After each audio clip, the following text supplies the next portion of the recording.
کہ کیوں کہ ہم کو جو کنٹرول میں رکھتا ہے نا وہ تو 200 رکعت نفل پڑھا لے ہم سے یا 50 پڑھا لے، لیکن جو ہمارے کنٹرول میں ہے نا ان کو تو ہم نماز بھی اس طرح سے پڑھائیں گے کہ انا آتینا ملتی ہوگی تو قل اللہ نہیں پڑھنے دیں گے ہم، انا آتینا پڑھ کر بھگائیں گے، ہم کہیں گے انا آتینا پڑھ لے بیٹھ کر۔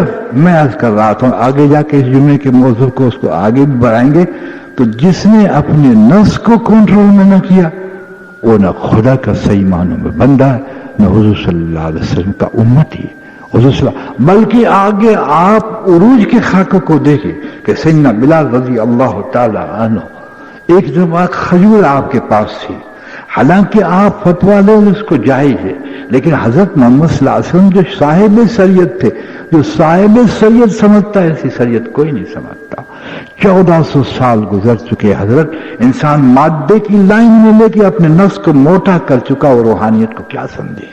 عین نورانیت شریعت 1400 سال کے لیے زہریلے ماحول میں اور مادے کی لانوں میں، اسبابوں کی کثرت میں، غلط صحبت میں شریعت کون سمجھ سکتا ہے؟ معاف کیجئے، اچھے نہیں سمجھ سکتے۔ چنانچہ حضرت بلال رضی اللہ تعالیٰ عنہ جب حضور صلی اللہ علیہ وسلم ناراض ہوتے تھے تو یہ نس سے یہ پھول جاتے تھے، دیا اس لیے کہ غصہ حرام نہیں، وہ غصہ حرام ہے جس میں اپنی نفسانیت کا دخل ہو، اس لیے حضور کا غصہ نہیں کہا جائے گا، جلال کہا جائے گا۔ حضور اللہ جلیل ہے، جلال کہا جائے گا، وہ نوری ہے اور وہ معصیت کو جلا کے خاک کر دیتا ہے۔ غصہ حرام، میں بیچ میں بات کر لوں، یہ تو کافر کا ایک نظام ہے کہ غصہ حرام جی، اور یہ کافر کا نظام ہے کہ جھوٹ بولنا حرام ہے، یہ کافر کا نظام ہے کہ ماشاءاللہ سچ بولنے سے کامیاب ہو جاتے ہیں۔ نہیں، اسلام ایک انوکھا مذہب ہے، یعنی جھوٹ آپ بولو اللہ آپ کو دوزخ دے گا۔ کیسے؟ جیسے آپ گھر پہ گئے اور لوگوں نے کہا کہ آپ کی بیوی آپ کو جو کوس رہی تھی، برا بھلا کہہ رہی تھی، اور واقعی کہہ رہی تھی، آپ نے پڑوسی کو پوچھا، وہ سن رہی تھی یا سن رہا تھا کہ میری بیوی مجھے گالیاں دے رہی تھی، اور اس نے کہہ دیا ہاں تو اس کو سزا ملے گی، اس لیے کہ میاں بیوی میں اس نے جدائی کر دی، اور جھوٹ بولے کہ نہیں جی تمہاری تعریف کر دی اور دل ملا دیا، وہ جھوٹ آپ کو جنت میں لے جائے گا۔ نہیں سمجھے؟ یہ جو کافر کا نظام ہے، کہ اللہ نے اس نظام کو اسلام بنایا ہے، حضور صلی اللہ علیہ وسلم نے اللہ نے اس دین کو بنایا، یہ دین الہیہ کہتا ہے، اللہ کا دین ہے۔ اس کے ساتھ آپ کے پاس کوئی شخص آئے اور یوں کہے کہ میں اپنی بیٹی فلاں کو دینا چاہتا ہوں، اور آپ نے کہا مسلمان کا عیب چھپانا ضروری ہے، اس پر آپ گئے اور وہ شراب پیتا ہے یا زانی ہے، اور تم نے کہہ دیا کہ نہیں اس کا عیب چھپاؤ، کہ نہیں اچھا ہے دے دو، تو آپ مارے گئے۔ اور یہاں آپ نے اس کا عیب کھول کے اس بچی کو بچا لیا کہ شرابی کو کہاں دیتا ہے، یہ آپ کو جنت میں دکھا دیا۔ اس بشر کا عیب کھولنا آپ کو جنت میں لے جائے گا۔ تو ضابطہ سمجھ لیجئے کہ حضرت محمد صلی اللہ علیہ وسلم کا غصہ نہیں تھا بلکہ رحمت تھی۔ آپ کا غصہ رحمت تھی جس میں رہبری تھی، جس میں اصلاح تھی۔ تو سیدنا بلال رضی اللہ تعالیٰ عنہ کو آپ ڈانٹ کر کہتے ہیں کھجوریں تو نے رکھی ہے، اس لیے کہ آپ کا مقام یہ نہیں تھا کہ کل کے لیے رکھے بلال، اور کل کے لیے رکھے تو پھر توکل ہی کہا رہتا ہے۔ ہمیں اجازت دے دی مہینہ بھر کے لیے رکھو، کوئی منع نہیں، اس لیے کہ عوام الناس ہے، ضابطہ عام ہے، لیکن یہاں تک نفس کو حضور صلی اللہ علیہ وسلم نے روکا، اور نفس مطمئنہ تھی، مطمئنہ نفس کے لیے یہ لازم نہیں کہ کل پر رکھے، بلکہ کل پر اللہ رکھے، آج پر بھی اللہ رکھے۔ لیکن ہماری زندگیوں کے احوال آپ دیکھیے دوستوں بزرگوں، اللہ تعالیٰ مجھے بھی معاف فرما، لباس میں بھی جو نفس چاہتا ہے وہ کرتے، سامنے رسول پاک فرماتے ہیں ایسا لباس پہ، حضور فرماتے ہیں ایسا چہرہ بنا، نفس کہتی نہیں میری عزت نکل جائے گی، پوزیشن ڈیم ہو جائے گی، اچھی طرح سے ماشاءاللہ تو سیو بنا کر نکل کھانے میں کہ بیٹھ کے کھائیں گے تو سوسائٹی میں ہماری عزت گر جائے گی، ٹیبل کرسیوں پہ گاؤ۔ کہاں میں نفس نہیں چلاتا، جب نفس چلاتا تو آدمی نفس کا بندہ، اس لیے کہتے ہیں تیری ذات کو پرکھنا ہے تو صبح سے شام تم دیکھ لے کس کا مان کر چلتا ہے، کس کا مان کر چلتا ہے، نفس کا؟ اگر نفس کا کین کا مان چلتا ہے، صلی اللہ علیہ وسلم کے طریقوں کو کیا، اس لیے ہلاکت میں وہ شخص جو نفس کا بندہ ہے، نفس کا بندہ ہے، اس لیے اپنی ذات پہ کنٹرول نہیں، وہ اپنا ہی نہیں،